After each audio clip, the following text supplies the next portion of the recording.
Hello everyone, welcome to another video. I'm Randy, and this is the continuation of my series where I go through each year and tell you my favorite album, my favorite song, my favorite movie, and my favorite television show. I know it's been a while since the last segment. I actually started in 1950. We're all the way up to 1981. And so let's get started. I will say that I'm going to show a bunch of albums. I started this a few episodes ago from this year, from the 1981, that didn't quite make it. And believe it or not, I'm not including every album, so let's go. The only CD of these, that's the English Beat, or the Beat in the UK, What Happened? Then I've got AC/DC, for those about to rock. Stevie Nicks, Belladonna. Neil Young, Reactor. Psychedelic Furs, Talk Talk. Romeo Void. What is this one? It's a Condition. A little Canadian content. Rough Trade, for those who think young. There she is on the back. Del Shannon, Drop Down and Get Me. Rosanne Cash, 7-Year Ache. The Police, Ghost in the Machine. Well, more Canadian content. Prism, Small Change. Jim Steinman, the writer for Meatloaf's big hits. The Wipers, Youth of America.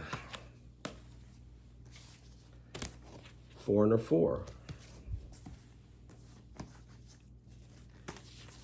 Dan Fogelberg, The Innocent Age. Journey, Escape. Bruce Cockburn, Inner City Front. That's Canadian content. Some more Canadian content. You got Burton Cummings, Sweet Sweet. Of course, he was the lead singer of the Guess Who. Ian Hunter, Short Back and Sides, underrated Ian Hunter album. My favorite Garland Jeffries album,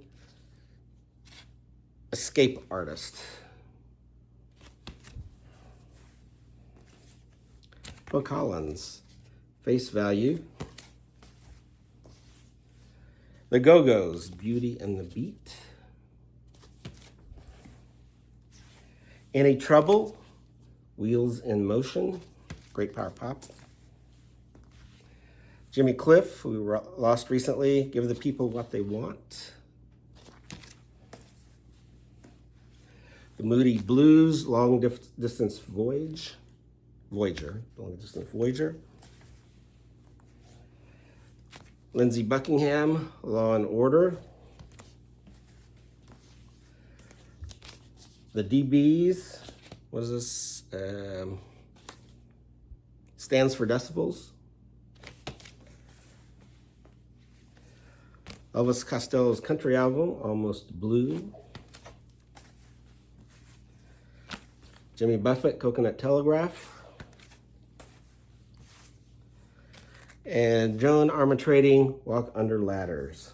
Now let's get to my picks. My fourth runner-up, the Rolling Stones, their album Tattoo You. Although I'm a little tired of the opening track, Start Me Up, as it seems to be played at every sporting event. Even with that said, it has a dynamic first side. Even though the album contains outtakes from previous sessions, there still seems to be a cohesiveness, and ends with a beautiful ballad, Waiting on a Friend. Rolling Stones, fourth runner-up, Tattoo You. My third runner-up, Fire of Unknown Origin from Blue Oyster Cult. Any band that can have a song called Joan Crawford is okay, as I'm a big classic movie fan. There are also songs with sci-fi elements and the hit tune Burning for You.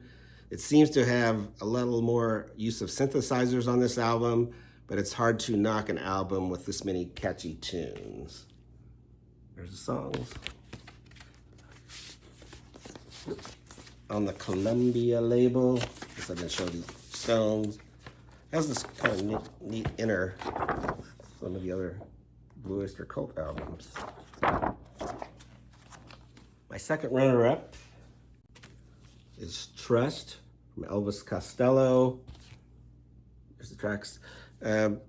This album seems to get a little lost in the shuffle with Costello's great string of classic early albums. I think it's a really diverse album with some more complex arrangements than the others. Standout tracks, New Lace Sleeves, Big Sister's Clothes, and Lover's Walk and Clubland. So yeah, also on the Columbia label. First runner-up, The Blasters. There's the songs, self-titled album. I think this is a roots rock masterpiece with its blending of rockabilly, R&B, and country, and with kind of a punk rock energy. Phil Alvin's soulful, expressive vocals and his brother Dave's songwriting and guitar work stand out. Highlights include Marie Marie, American Music, and So Long Baby Goodbye, The Blasters. But my favorite album for 1981 is Tom Petty and the Heartbreakers, Hard Promises. This is my second favorite Petty album after Damn the Torpedoes. I think it's a very underrated album with one of my favorite tunes in The Waiting. The jangly guitars are really out front here, and other showcasing tracks are A Woman in Love, It's Not Me, Letting You Go, and Night Watchman. The Byrds' influence really comes out on this album. Tom Petty and the Heartbreakers, Hard Promises, my favorite album for 1981. And now for my favorite song of 1981, the fourth runner-up from Mink DeVille on his album Coup de Grace. It's the song Love and Emotion.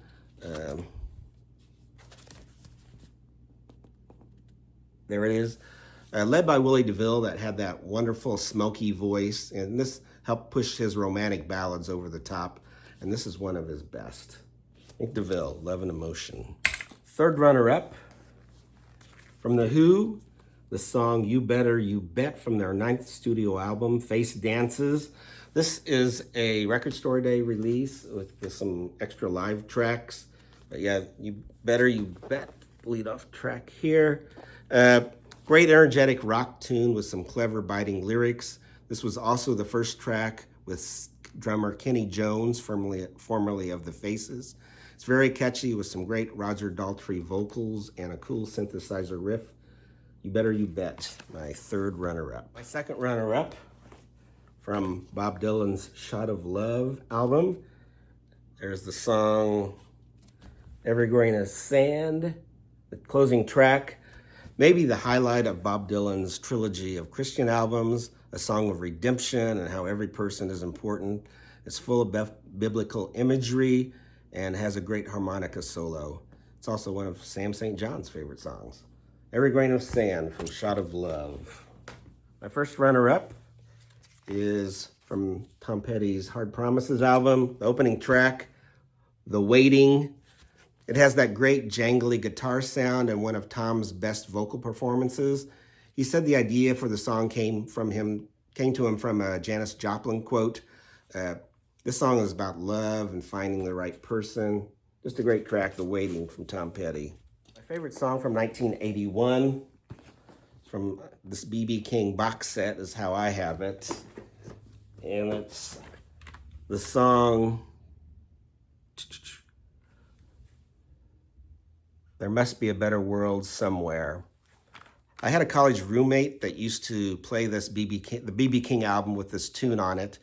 And the song was written by the legendary songwriter Doc Pomus along with Dr. John.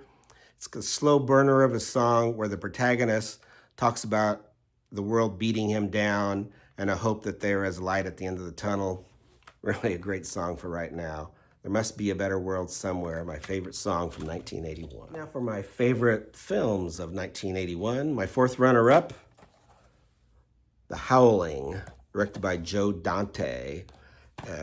There were 3 wonderful werewolf movies that came out in 1981, Wolfen and American Werewolf in London being the other 2, but I think this is my favorite. with its macabre humor and Rick Baker's special effects. It has some unique looking werewolves and really nice mystery. The Howling. Oh, and also a great ending scene. All right, my third runner-up is, I got it in this 3-pack. It's going to be Eye of the Needle, directed by Richard Marquand. I'm always up for a good thriller, and Donald Sutherland is great as a Nazi spy that is stranded on an isolated island off the Scottish coast. Kate Nelligan is also great as the lonely wife of a disabled war veteran. Richard Marquand brings some Hitchcockian touches to this, his second feature film, Eye of the Needle. My third runner-up. My second runner-up, I have it on this John Travolta triple feature, and it's the movie Blowout. A sort of reworking of Antonioni's Blow Up, where the protagonist in that movie thinks that he took a picture of a murder. In this one, John Travolta is a sound engineer, and he thinks he has an auto recording of a murder. There are the usual De Palma voyeuristic camera movements that highlight this mystery thriller. Yeah. My second runner-up, Blowout. There were some great thrillers that came out in 1981, including my first runner-up, Body Heat, directed by Lawrence Kasdan. Classic noirish thriller with the seductive Kathleen Turner in her first starring role, who lures confident lawyer William Hurt into a crazy world that only Raymond Chandler stories inhabit. With a nod to the past, this might be the consummate neo-noir Body Heat. But my favorite film of 1981 is Raiders of the Lost Ark. It's in this Indiana Jones box set. Yeah, I don't think there's a better action-adventure movie that was ever made. It has a nod to the serials of yore. It also has humor, thrills, scares, and a dash of romance. Harrison Ford and Karen Allen are perfect in their roles. This is the ultimate entertainment movie and my favorite film of 1981, Raiders of the Lost Ark. I need to also mention something I guess I didn't at the beginning. In order to pick anything, I have to have a physical copy of it. And for the TV series, they are only eligible their debut season.